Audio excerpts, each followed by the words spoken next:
ए by 3, ये तरीका है। और आपने तीनों पॉइंट को ऐड करके x1 plus x2 plus x3 by 3 कर दिया है, तो फिर आपने बिल्कुल गलत किया है, बट आपका आंसर आ गया होगा, है ना।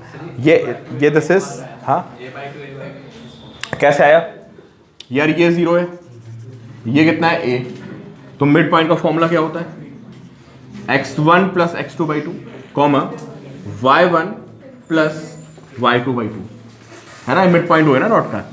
तो ऐसे आप सॉल्व करिए, और ऐसे आप निकालेंगे किसको, y क्वाड्रेंट को निकालेंगे, तो वो भी हमें, मुझे लगता है कि कितना आ जाएगा, a बाई 3 आ जाएगा।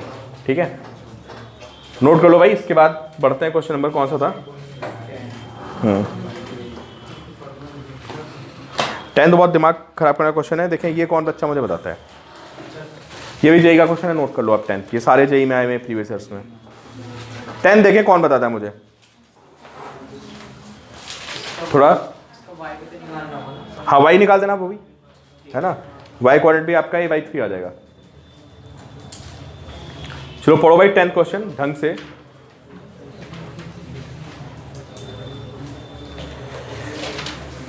अच्छा चलो 10th में आप लोग ज़्यादा टाइम ले लोगे, इसको घर पे करना। अच्छा करो 10th, चलिए भाई 10 क्वेश्चन बाद ट्राई मारिए सारे बच्चे।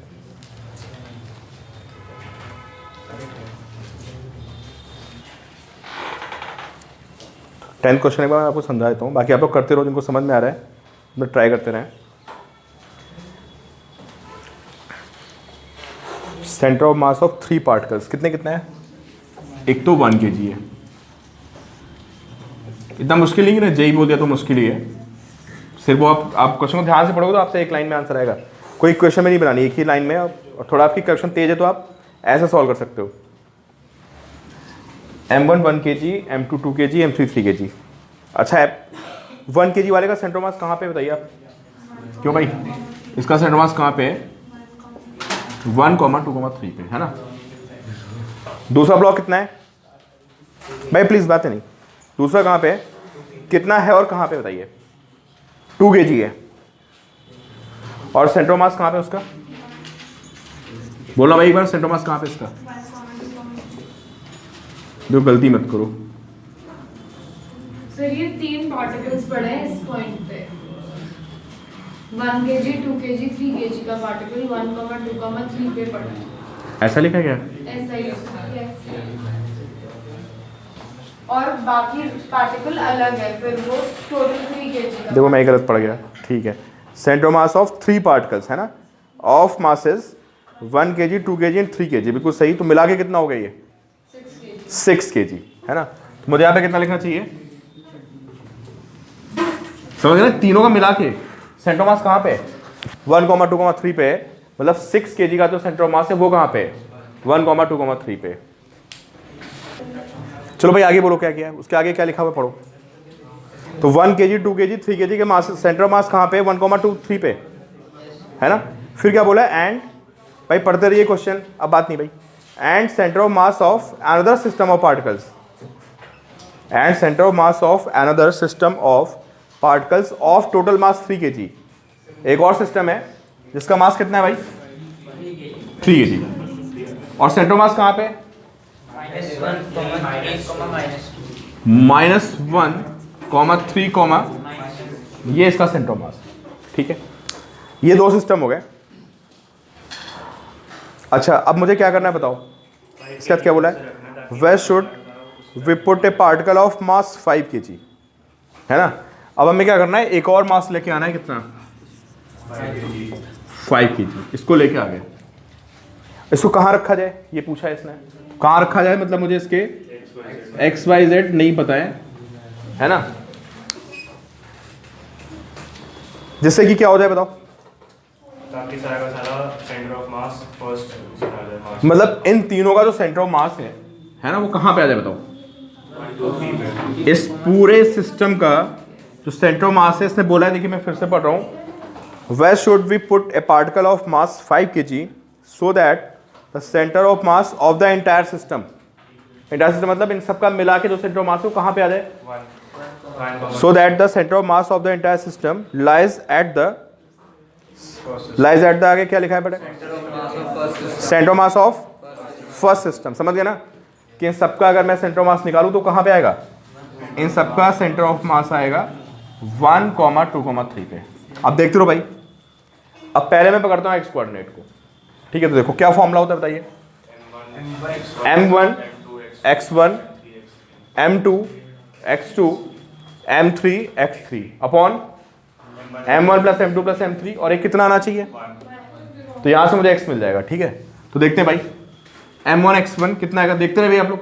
ये m1 है, ये x1 है, कितना हो गया 6, प्लस ये m2 है और ये x2, प्लस ये कितना है m3 और x3 जो मुझे पता नहीं है, अपॉन में कितना आएगा, अपॉन में कितना आएगा यार, m1 plus m2 plus m3, और ये सब कितना आना चाहिए, ये सब आना चाहिए। तो चेक कर लो यार यहाँ से x कितना आ रहा है,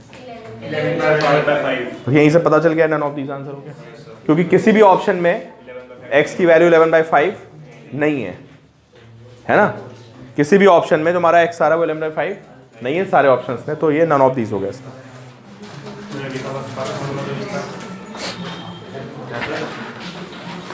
चलो 11th बता दो, 12th बता दो। हाँ हाँ फॉर्मूला बेस्ड है, बस ये गलत इसलिए हुआ था बच्चों से क्योंकि समझ नहीं पाए पूछ क्या रहा है ना। पहले उसने बोला 1 2 3 का मिला के यहाँ पे, कुछ ने वहाँ पे गड़बड़ी कर दी जैसे मैं कर रहा था अभी इसमें, है ना। फिर कुछ लोग नहीं समझ पाए कि वो सेंटर ऑफ मास कहाँ पे। चलो भाई 11th 12th है ना, और 13 14 सारे कर लो, फिर आपको फ्री करते हैं। बेसिक से क्वेश्चन थे सेंटर ऑफ मास के।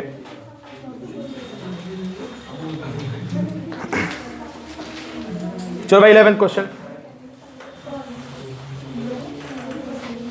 अरे बातें नहीं प्लीज, आप लोग क्वेश्चन सॉल्व करते रहिए।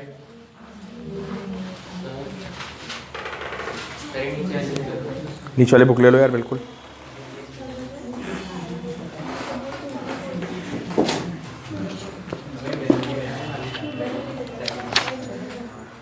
अच्छा वो सीक्वेंस आगे पीछे का देना है ना। चलो चलो 11th क्वेश्चन बताइए आप लोग। अमन प्लीज क्वेश्चन सॉल्व जल्दी से आप लोग। 11th बोलो।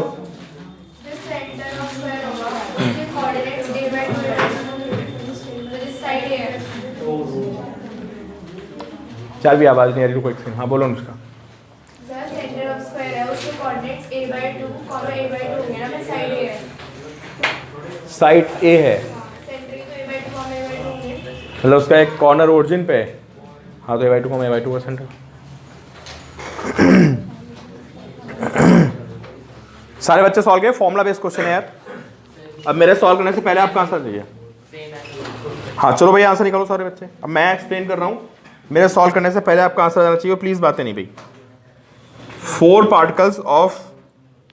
पार्टिकल्स हैं and they are placed at the corner of square. यहां पे m1 है और m1 की वैल्यू कितनी बताइए आप, 2m।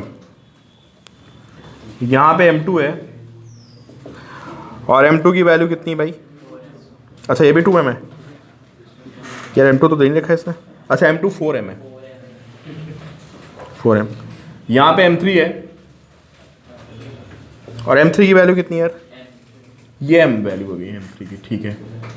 और m4 कितना है, अच्छा m4 हमें निकालना होगा शायद। अब कुछ कंडीशन दी होगी m4 निकालने के लिए, क्या कंडीशन गिवन है, अच्छा so that the centre of mass of the all the 4 particles, इन सबका मिलाया जाएगा सेंटर ऑफ मास, तो कहाँ पे आ जाएगा, सेंटर ऑफ स्क्वायर। मतलब इन सबका मिला के सेंटर ऑफ मास यहाँ पे आएगा, ये कह रहा है। तो क्या करें, इसको ओरिजिन ले लेते हैं है ना, और ऐसे बना देते हैं एक्स एक्सिस। भाई किसी को तो एक्स एक्सिस बनाना पड़ेगा ना, आप कहीं भी ले सकते हो ओरिजिन जहाँ आपका मन हो। मैंने यहाँ पे ओरिजिन ले लिया और ये क्या बना दी मैंने, वाई एक्सिस, ठीक है। तो बताओ भाई स्क्वायर का सेंटर कहाँ पे होगा, इसके कोऑर्डिनेट कितने होंगे, नहीं बता पाओगे यार। इसको ऐसे ज्वाइन कर दो, इसको ऐसे ज्वाइन कर दो। अगर स्क्वायर की साइड कितनी है दी कुछ, तो कट ही जाएगा। चलो एल ले लेते हैं, तो बताओ ये लेंथ कितनी आएगी, l/2। ये लेंथ है तो ये कितनी आएगी, l/2। तो ये कोऑर्डिनेट्स कितने हो जाएंगे? ये L/2, हाँ L ले लो यार, तुम ज़्यादा समझदारी की बात कर रहे हो। ठीक है, पूरी लाइन 2L ले लेते हैं, तो कोऑर्डिनेट्स कितने आ जाएंगे? L, L